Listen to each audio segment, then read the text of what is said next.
Je voudrais être très élogieux à l'égard d'André Berkoff et le remercier infiniment, à l'occasion de son passage à Bordeaux, d'accepter de participer à une petite interview que nous réalisons pour notre petit média Burdigala.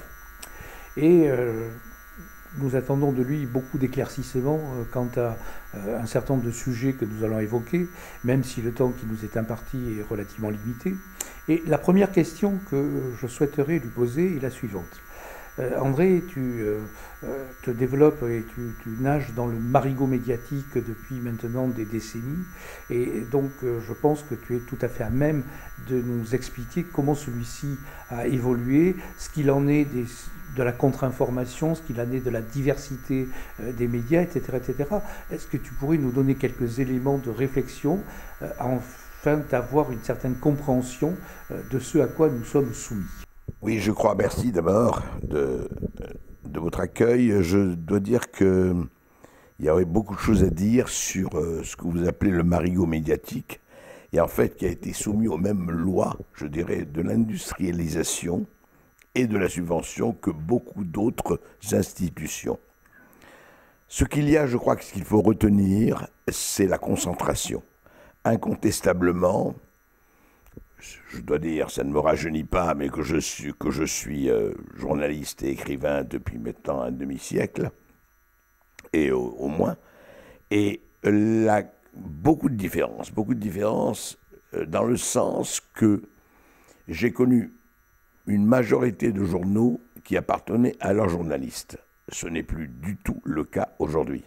Aujourd'hui, il faut dire qu'à part quelques exceptions, mais vraiment de très rares exceptions, les journaux, les radios et les télévisions, c'est la première grosse différence, appartiennent en France, nous ne parlons que de la France, à 7 à 8 personnes, milliardaires, et pourquoi pas, mais enfin, qui concentrent à eux seuls la quasi-totalité des médias, de la possession de la quasi-totalité des médias, sauf, alors je ne parle pas du service public, mais le service public, c'est-à-dire la radio et la télévision de service public, sont tenus quand même par des liens assez forts avec le gouvernement.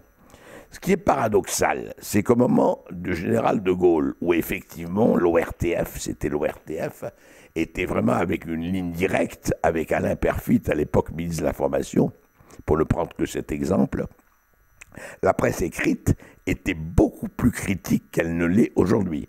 Si vous vous amusez, y compris les jeunes, de regarder ce qui s'est passé sur le niveau de l'information entre la presse écrite de l'époque des années 60 à 70, la presse écrite était, avec De Gaulle, dans une opposition beaucoup plus forte que la presse d'aujourd'hui, généralement, est avec Emmanuel Macron, pour ne prendre que cet exemple. C'est quand même intéressant. On disait que De Gaulle était vraiment presque un duce, un conducator en puissance. C'était d'ailleurs les mots de François Mitterrand quand il parlait du coup d'État permanent. Eh bien, aujourd'hui, il y a concentration. Et qu'est-ce que veut dire cette concentration ? Elle est très simple. C'est qu'à partir du moment où la plupart des possesseurs de journaux, de radio et de télévision ont des intérêts avec le gouvernement, parce qu'ils travaillent avec le gouvernement, quel qu'il soit, d'ailleurs je précise, de droite ou de gauche, droite et gauche n'ont rien à voir dans cette histoire, eh bien il y a ce qu'on appelle un conflit d'intérêts. On l'en voit d'ailleurs dans le sanitaire aussi, mais là, pour rester sur votre question des médias, il y a un vrai problème. Première chose. Deuxième chose très importante, deuxième domaine, où ça a joué beaucoup, c'est la mainmise des modélisateurs et surtout des cost cutters, je traduis en français, des contrôleurs de gestion sur la presse et les médias. Vous aviez ça toujours, c'est normal, une entreprise doit rentabiliser, sinon il y a un problème. Mais aujourd'hui, vous avez deux phénomènes très intéressants. C'est qu'on a dit d'abord, oui, c'est une entreprise, donc il faut couper les coûts, il faut couper les frais. Or, sur quoi on coupe ? sur les enquêtes. Or, qu'est-ce que c'est que le journalisme? Sinon, d'abord, un journaliste d'investigation. Certes, l'éditorial à sa place, certes, l'écriture, l'analyse à sa place, bien sûr, fondamentale.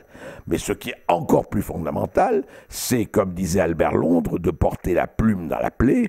Et je rappelle quand même, là aussi, pour faire un peu de nostalgie, radio-nostalgie, et je vous parle d'un temps que les moins de 40 ans n'ont pas pu connaître, c'est qu'un Pierre Lazareff envoyait Joseph Kessel, envoyait Pierre Schoenderfer, envoyait Lucien Baudard, envoyait Blaise Sandrard, partout dans le monde, et leur donnait les moyens de partir 3 ou 4 mois pour faire le transsibérien et autres. Moi-même, je vous donne un exemple. J'étais à l'Express dans les années 70, je suis allé faire la route, j'ai suivi le chemin des routards, vous savez, tous ceux qui sont partis sur la route après mai 68. Bien, eh bien, je suis parti 4 mois, je suis parti en Syrie, en Afghanistan, en Turquie, au Khyber Pass, et à Goa, et jusqu'à Katmandou. Eh bien, il n'y a pas eu de problème, ils m'ont envoyé 4 mois aux frais du journal, et je suis revenu avec une série d'articles. Et comme moi, des dizaines ou des centaines de journalistes faisaient cela. Aujourd'hui, on vous dit au bout de 48 heures, écoute, Coco, t'es allé voir, maintenant, qu'est-ce que tu nous rapportes? Or, l'enquête, alors, il y a encore des journaux qui le font, il y a encore des revues qui le font, attention, je ne généralise pas, il y a encore des journalistes qui font très bien leur boulot, que ce soit à la télévision ou dans la presse, mais malheureusement, il y a eu, donc, seconde chose, la réduction des moyens sous l'emprise des contrôleurs de gestion et des possesseurs de journaux et de médias. Il y a eu ça. Troisième chose aussi, il faut le dire, troisième domaine, il y a eu pendant très longtemps une espèce de doxa, je dirais, de la gauche que j'appellerais la gauche bobo, les bobos de gauche, les bourgeois bohèmes, qui consistait à dire, voilà, ça c'est le camp du bien. Et je dois dire que dans les écoles de journalisme et autres, la plupart, effectivement, propageaient, l'idéologie un peu du camp du bien, ça c'est bien, ça c'est mal, ça c'est la bonne idéologie binaire. Or, les choses sont évidemment plus compliquées que ça. La réalité, elle n'est pas binaire. La réalité, elle est complexe. La réalité, elle est je dirais, dimensionnelle. Et aujourd'hui, effectivement, il y a heureusement une espèce de retour du balancier où les choses s'équilibrent un peu. Mais ça joue, et ça a encore joué très fort. Je vous donne un exemple, pour prendre un exemple très très précis. Dans une radio de service public, on peut chanter Jésus est pédé sans aucun problème. Ça s'appelle des humoristes. Enfin, je ne sais pas ce qu'il y a d'humour, mais c'est même pas c'est même pas la question du blasphème. Mais je dois dire que quand on fait ça, effectivement, ça passe. Quand Charlie Hebdo fait ce qu'il a fait au sujet d'un certain nombre de caricatures, là, il y a eu massacre d'une quinzaine de journalistes. Alors, ces deux poids, deux mesures, évidemment, ne sont pas le fait des journalistes, et heureusement, bien sûr, mais ils sont le fait de savoir jusqu'où va le courage, jusqu'où on revient à l'histoire du curseur, et ces deux poids, deux mesures qui effectivement n'arrangent pas les choses vis-à-vis de ce que Prévert appelait les terrifiants pépins de la réalité. Et la réalité, à un moment donné, quand on le veuille ou pas, elle frappe à la porte. Et donc, c'est cette espèce vous voyez, ce tableau que je vous donne montre les limites et montre le fait que, malheureusement, il y a encore beaucoup de travail à faire pour un journalisme, quand je dis indépendant, pour un journalisme débarrassé de ses œillères, débarrassé du fait d'être sourd et aveugle à un certain nombre de choses, débarrassé du fait aussi de pouvoir travailler. Et encore une fois, je répète parce que c'est important, vous avez des journalistes, hommes et femmes, qui font très bien leur boulot, qui essayent de faire leur boulot. Et aujourd'hui, et je termine là-dessus, ce qui change tout à fait la donne, ce sont évidemment les réseaux sociaux.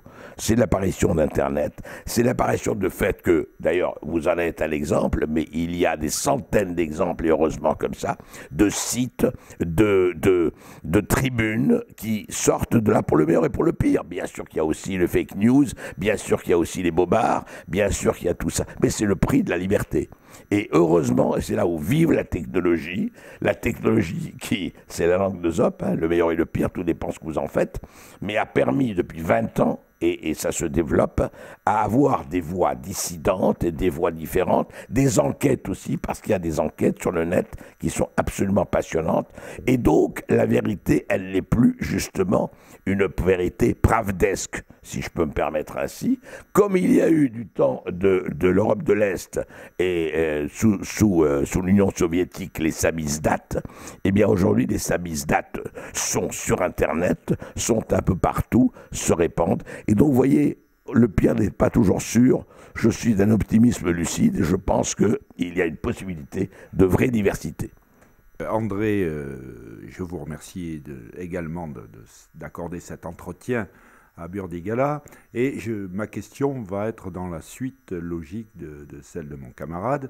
Vous animez sur Sud Radio une émission à succès.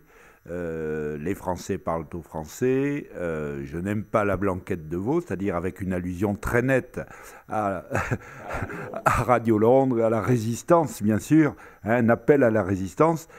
Et c'est une émission à succès parce que vous invitez tout le monde, tous les dissidents, et la parole y est libre, hein, bien entendu.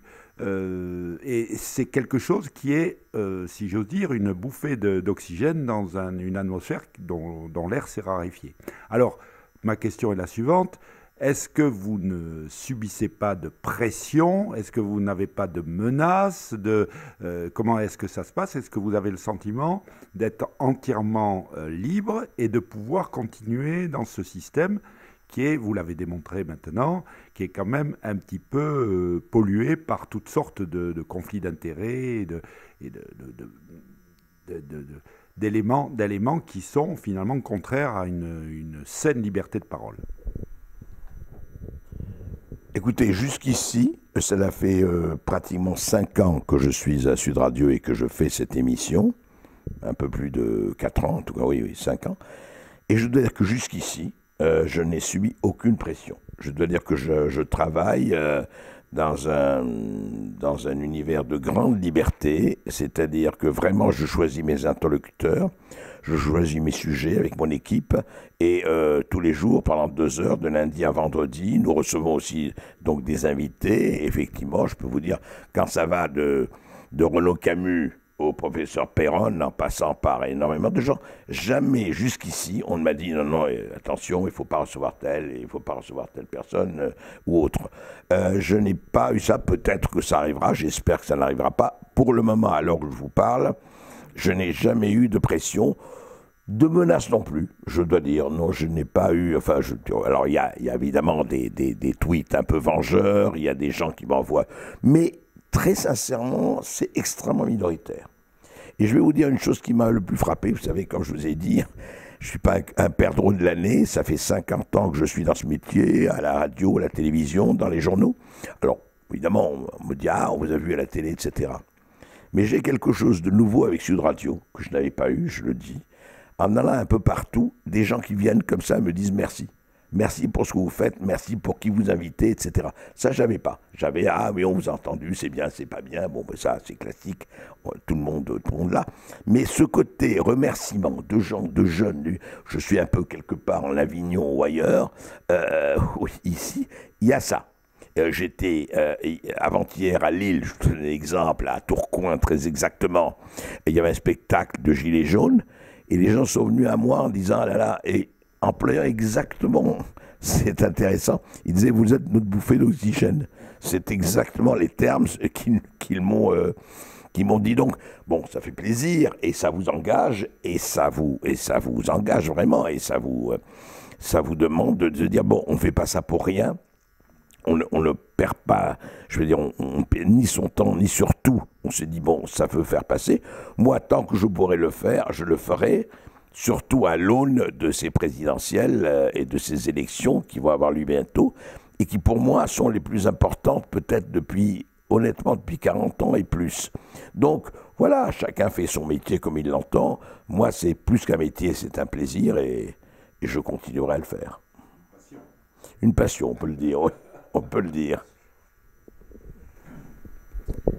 Moi, j'aurais une question un petit peu différente. D'abord, je voudrais inviter tout un chacun qui va nous écouter et vous regarder avec admiration à lire un ouvrage que j'avais infiniment aimé et qui s'appelle Retour au pays natal, qui est un ouvrage d'André Berkoff tout à fait exceptionnel.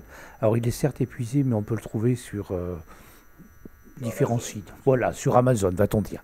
Et je voudrais donc, puisqu'il s'agit du pays natal d'André Berkoff, nous allons parler du Liban, je voudrais prendre cet exemple et demander à André comment il peut concevoir la similitude entre la situation qui existe actuellement au Liban, avec les antagonismes qu'il aura à évoquer, et puis ce qui peut éventuellement nous attendre dans les pays qui sont les nôtres, et la manière dont les situations que nous connaissons ici et là sont susceptibles d'évoluer. Oui, surtout qu'on parle beaucoup de la libanisation de la France, et c'est vrai que ça se pose, et merci de poser cette question, parce que je voudrais évoquer, effectivement, je suis né à Beyrouth.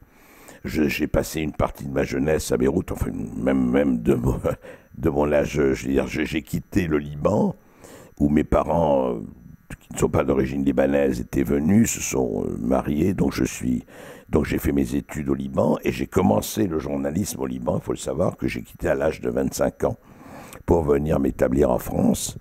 Et pas du tout, je tiens à le dire, très important pour des raisons politiques, pas du tout pour des raisons politiques ou des raisons communautaires, ou pas du tout. J'ai quitté parce que voilà, j'ai estimé, j'avais fait mon cycle au Liban et je voulais venir à Paris pour des tas de raisons de continuer ce métier à une autre échelle et à une autre dimension. Alors le Liban, j'ai connu ce Liban, évidemment, qui était le Liban, la Suisse du Moyen-Orient, le réservoir effectivement bancaire d'un côté, financier de tout le monde arabe. C'est vrai, à l'époque, tout le monde venait là. Et surtout, une société, disons, dite multiculturelle. On parle beaucoup du multiculturel en ce moment, depuis quelque temps. Et il y avait 3 cultures, je dis bien culture, au Liban. La culture française, qui était très importante à l'époque, le Liban était un pays francophone, tout le monde ne parlait peut-être pas français, mais toute la bourgeoisie libanaise, qu'elle soit, attention, chrétienne, musulmane ou autre, parlait français. Je veux dire, et je dois dire, pour vous donner un exemple, que le journal L'Orient, qui était le journal écrit en français, francophone libanais, vendait 50 000 exemplaires par jour sur un pays de 3 millions d'habitants. Calculer 50 000 exemplaires sur un pays de 3 millions d'habitants par rapport à ce qu'aujourd'hui vendent Le Monde ou Libération, c'est de la rigolade. Le Monde et Libération par rapport à, je veux dire, en rapport effectivement de population et de lecteurs. Et on donnait le là. Et je dois dire, et c'est très important pour que vos auditeurs et spectateurs comprennent, qu'au fond, il y avait des librairies où on recevait tous les journaux français et les livres français le lendemain de Paris. Il y avait vraiment une espèce d'osmose. On recevait les temps modernes, on recevait l'Express, l'Observateur de l'époque, etc., etc. Et donc, il y avait des polémiques qui étaient alimentées au Liban comme en France. En plus, les acteurs, les écrivains, les peintres venaient à Beyrouth comme ils venaient à Marseille, à Bordeaux, à Toulouse ou ailleurs. C'est-à-dire, ça faisait partie du circuit. Troisièmement, il y avait, et je me rappellerai toujours cela, pour vous donner une idée de ce que c'était que cette osmose, mais c'est important de le voir.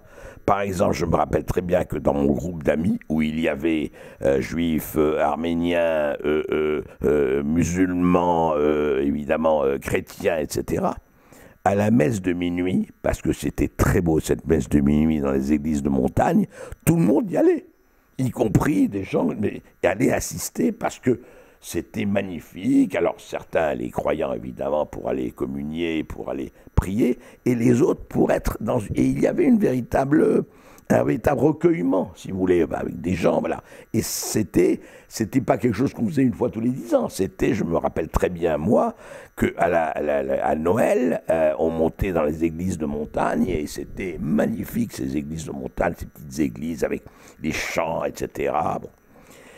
Et puis, à un moment donné, alors, il y avait une coexistence, mais et c'est tout le problème du communautarisme, cette existence était basée sur un communautarisme structurel, organisé. C'est-à-dire, pour vous donner l'exemple, le président était chrétien maronite, et jusqu'à présent doit être chrétien maronite, le premier ministre doit être musulman sunnite, et le président de l'Assemblée nationale doit être musulman chiite, puisque c'était les principales... voilà. Alors les Druzes, oui, mais les Druzes n'avaient pas... Enfin, ils avaient des postes, bien sûr, mais c'est beaucoup plus minoritaire. Parce qu'en fait, c'est chrétiens et musulmans qui étaient les... Et aujourd'hui, évidemment, les musulmans sont beaucoup plus en majorité que les... Enfin, sont majoritaires par rapport aux chrétiens. Ce que je veux dire, c'est que jusque-là, ça marchait, c'était une espèce d'équilibre qui se tenait, jusqu'au moment où il y a eu un renversement des signes. Et ces signes positifs de communautarisme sont devenus des signes négatifs. Pourquoi ? Et je dois dire, le basculement a eu lieu dans les années 70, après Septembre Noir, après que le roi Hussein de Jordanie ait massacré et chassé une partie des Palestiniens qui sont venus au Liban. Et là, il y a eu, alors il y a beaucoup d'autres choses, mais ça a provoqué directement une espèce de guerre civile, il faut le dire, et communautaire, parce que les Palestiniens étaient acceptés par une partie de la population et rejetés évidemment très fortement par une autre partie de la population.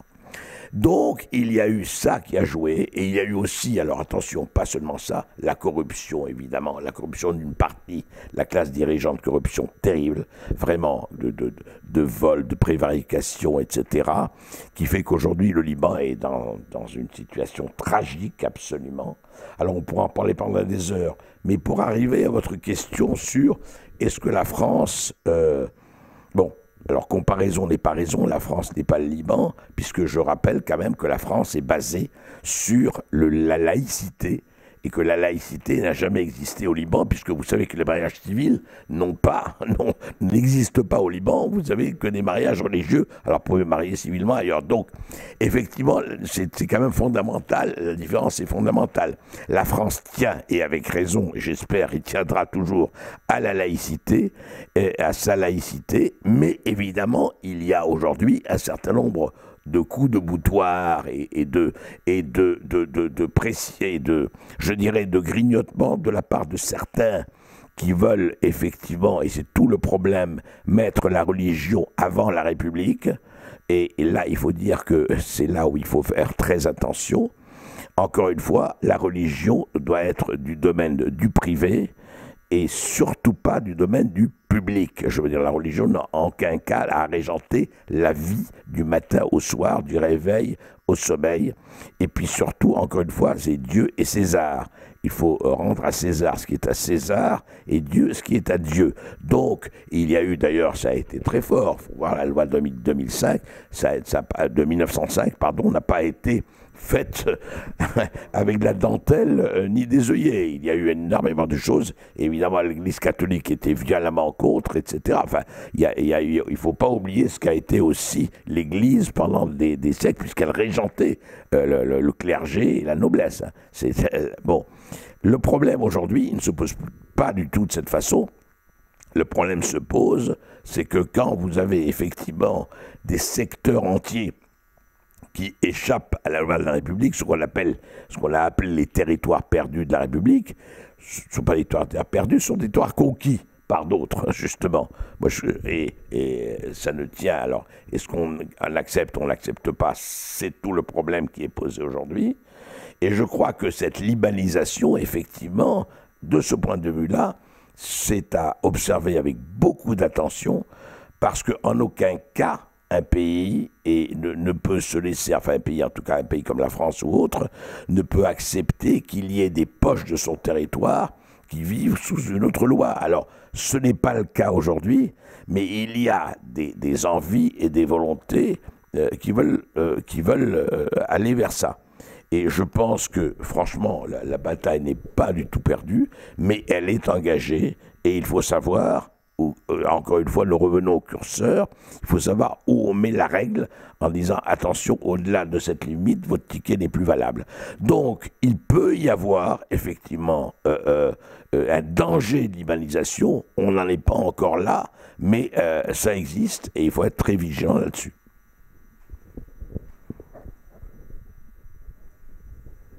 Merci pour cet éclairage, toujours très fin, donc, qui est le vôtre, qui permet de voir les nuances de tout ce qui se déroule sous nos yeux. Je vais vous poser une autre question dans un autre domaine, mais qui se rattache un petit peu, bien entendu. Tout ça, il y a quand même une logique dans notre entretien. Vous avez été le seul journaliste français à vous intéresser et à avoir donc analysé le phénomène Trump aux États-Unis. Vous l'avez rencontré et j'ai été d'ailleurs très étonné qu'aucun autre journaliste français n'ait fait l'effort. Vous parliez tout à l'heure de journalisme d'investigation et de se déplacer, d'enquête, et aucun autre journaliste. Et ça m'a toujours étonné quand j'ai appris que vous aviez été le seul. Et donc, d'abord, bravo. Merci d'avoir fait ce travail journalistique de base. Et je me souviens, sur les plateaux, vous parliez donc avec précision, justement, du phénomène Trump. Et vous heurtiez d'ailleurs à la doxa journalistique qui a été maintenue pendant tout son mandat, à la fois par les journaux américains et par les journaux français. Alors, ma question est la suivante. On assiste en ce moment en France à un phénomène nouveau, l'irruption d'un personnage politique, d'un objet politique non identifié, si j'ose dire, en la personne d'Éric Zemmour. Est-ce que vous y pouvez voir entre l'un et l'autre quels sont les points d'analogie et les points donc de divergence, évidemment, entre les deux phénomènes? C'est intéressant parce que l'histoire de Trump est arrivée, je vous l'ai raconté hors antenne par un concours de circonstances. Pas le raconter, ce serait trop long. Je dirais simplement deux choses par rapport à Trump. Quand je suis l'interviewé, il m'a demandé si j'avais envie de le suivre dans des meetings et tout ça après l'entrevue qui a duré 1 heure. Je lui ai dit oui. Et ce qui m'a frappé, je voudrais vous parler de cela parce que c'est vraiment intéressant. Je suis allé donc au Mississippi, en Alabama, vous voyez, dans l'Amérique des profondeurs. Et on revient à ça. On parlait de la France périphérique de Christophe Guilluy, eh bien l'Amérique périphérique. Et ça nous ramène à la question du journalisme. Car les journalistes américains, comme un certain nombre de journalistes français, ne considèrent que la réalité, c'est la côte Est avec New York et Washington, et la côte Ouest avec la Californie. Et donc, en dehors de l'Est et l'Ouest, le reste de l'Amérique, ça n'existe pas. Je caricature, mais presque. C'est-à-dire que, voilà, ce qui compte, c'est les... Moi aussi, j'aime beaucoup San Francisco, Los Angeles, que je connais, New York et Washington. Sauf que ça ne se passe pas là, seulement. Même chose pour la France périphérique, effectivement. Tous ces Gaulois réfractaires et ces gueux qui restent dans leur gourbi, ou dans leur maison, ou dans leur lopin de terre, mais qui ne servent strictement à pas grand-chose. Nous, les cadres supérieurs des métropoles productives, leur donneront de quoi manger, et puis qu'ils vaquent à leurs occupations et qu'ils nous foutent la paix. Grosso modo, c'était ça. Et n'oubliez pas que Hillary Clinton, en parlant du public de Trump, disait « a basket of deplorables », ça veut dire un panier de déplorables. C'est exactement la locution qu'elle avait devant. Donc je suis allé là-bas et je vous parle de ça parce que j'ai été très frappé. On était en janvier ou février, je me rappelle 2016. Il faisait moins 3 degrés, il y avait 35 000 personnes dans un stade de baseball. 35 000 personnes qui se gelaient parce qu'il ne faisait pas. Et je commence à leur parler. Et je leur dis, mais vous gagnez-vous combien? Enfin, je t'interrogeais, puis ils disaient $1 500, $2 000, enfin, ouais, des gens. Je dis, mais attendez, je comprends pas. L'esprit cartésien français. Là. Je dis, mais vous suivez un multimilliardaire? Je ne comprends pas où c'est un multimilliardaire. Il dit, mais justement, c'est parce qu'il est multimilliardaire qu'on le suit. Il dit, mais comment? Il dit, bah lui, il sera ni acheté ni vendu, il n'a pas besoin. Voilà. Et on connaît, donc c'est intéressant quand même comme raisonnement. Et je me rappelle très bien que mes petits copains intellectuels new-yorkais ou autres me disaient « Mais qu'est-ce que tu vas perdre ton temps avec Trump? C'est ridicule, c'est un clown, il n'a aucune chance. » Je dis « Écoutez, je crois que c'est plus compliqué que ça, à mon avis. Même chose pour les journalistes français, aucune chance que j'ai eu. Mais vous savez, c'est très intéressant. Je voudrais revenir à une chose sur les journalistes.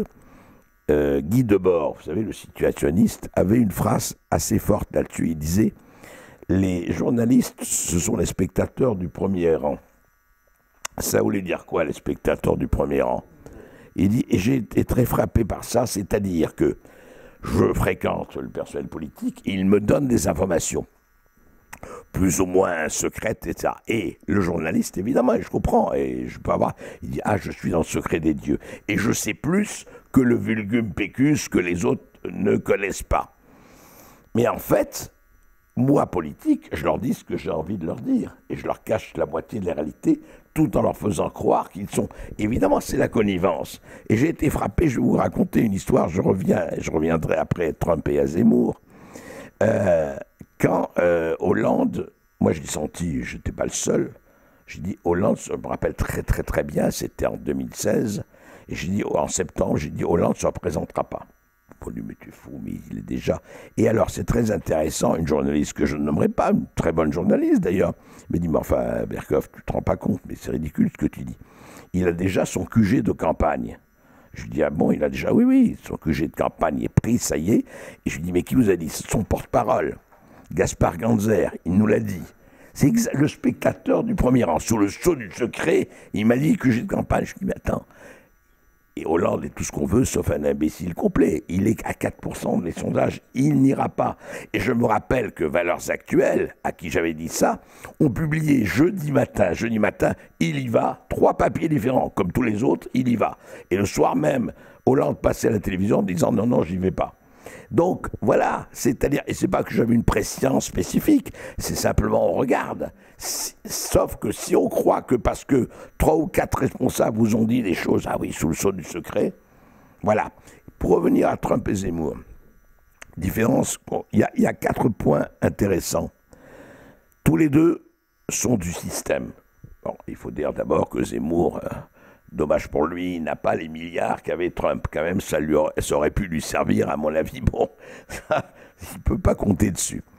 Mais Zemmour est dans le marigot politique et dans le marécage politique depuis 30 ans. Donc, il les connaît presque tous.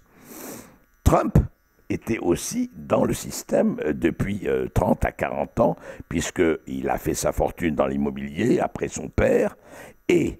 je me rappelle toujours, il m'a dit ça, je lui dis, mais qu'est-ce que vous pensez des hommes politiques? Il me dit, tous des corrompus, tous des pourris, complètement achetés et tout. Je lui dis, mais attendez, vous exagérez, d'abord, vous ne pouvez pas généraliser comme ça. Il me dit, oui, je les ai payés. Ils venaient chez moi à New York pour me demander des dons. Donc je sais à qui je donnais des dons, et je donnais aux démocrates comme aux républicains. Donc je les connais.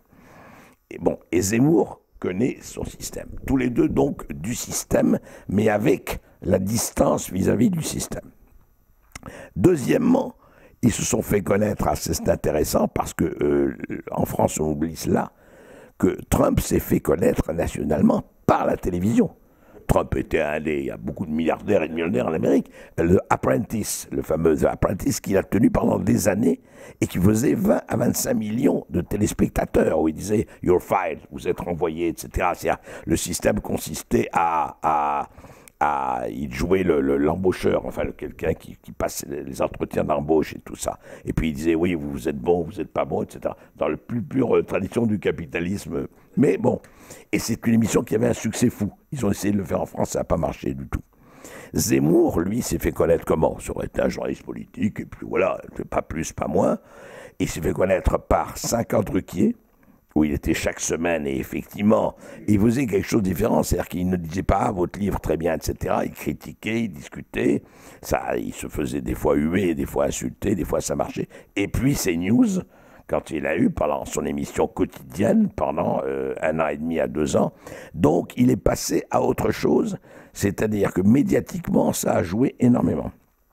Troisième parallèle, leur capacité, et ça c'est intéressant, je dirais, de l'emporter sur leur interlocuteur dans les débats. Zemmour a montré vraiment, tous les soirs, il recevait quelqu'un et 2 fois sur 10, il l'emportait par quoi? Parce que c'est un bosseur, parce qu'il a de la culture, peut être pour ou contre, pas d'accord avec ses idées, c'est un autre problème, mais il avait une vraie culture et il y allait à fond et c'est un bon débatteur, c'est un excellent débatteur, donc voilà. Et Trump, lui, quand il est passé dans les primaires avec des républicains et tout ça, il les a troncés de manière incroyable, quoi. Vraiment, moi j'ai assisté à quelques débats, enfin, la télévision américaine et tout ça, ça a beaucoup joué aussi, et puis ces meetings, il fallait voir Trump dans les meetings. Biden, il était dans les sous-sols, pendant que l'autre, il y avait 20 000, 100 000 personnes. Et bon. Donc, ce côté, cette capacité oratoire, cette capacité de débat, vraiment, maintenant, et puis après, autre chose aussi, pardon, quatrième, parallèle, l'hostilité de la quasi-totalité des médias et de l'establishment. Trump était vomi par les républicains aussi, enfin les républicains de l'époque. C'était tout sauf Trump. Zemmour, vous voyez à quel point, comment il est traité, que ce soit à droite, à gauche, il faut absolument l'éliminer, celui-là. Je veux dire, il nous gêne, il trouble le système. Il trouble le système comment? Parce que c'était la zone de confort. On était là, Macron, Le Pen, voilà, chacun était... et les vaches étaient bien gardées. Et puis lui, il vient avec son retour du refoulé, parler de la France, parler du passé, parler de ceci, parler de cela. Et éveillant, effectivement, une appétence comme, on rappelle, Trump disait « Make America Great Again ». Qu'est-ce qu'il a fait, Trump? Il a dit, attendez, l'Amérique, c'est bien, arrêtez de piétiner l'Amérique, arrêtez de considérer qu'on n'est plus rien, arrêtez de vendre aux plus offrants, arrêtez de délocaliser, arrêtez de vendre tous nos bijoux de famille à l'étranger, arrêtez, lui, il dit, de découper la France, de vendre la France à la découpe, etc. Donc, effectivement, des points communs. Maintenant, est-ce que ça va provoquer le même résultat? C'est un autre problème que je me garderai bien d'avancer, de se résoudre. Et donc, j'inviterai tout un chacun, une fois de plus, à lire l'ouvrage d'André Berkoff consacré à Donald Trump, Les raisons de la colère. Un grand merci. Nous remercions vraiment André de cet entretien qui est riche, je pense qu'il permet à nos spectateurs, ceux qui nous suivent sur notre chaîne YouTube, de comprendre, c'est notre but, d'aider les gens à comprendre ce qui nous entoure, les événements qui nous entourent, de ne plus être des ballottés. Hein. Donc notre ambition, c'est ça, modestement, avec nos petits moyens, d'interviewer dans ces entretiens des gens qui participent au jeu démocratique et d'essayer de donner quelques clés de compréhension. Voilà, donc merci André Berkoff et bon retour sur Paris aujourd'hui.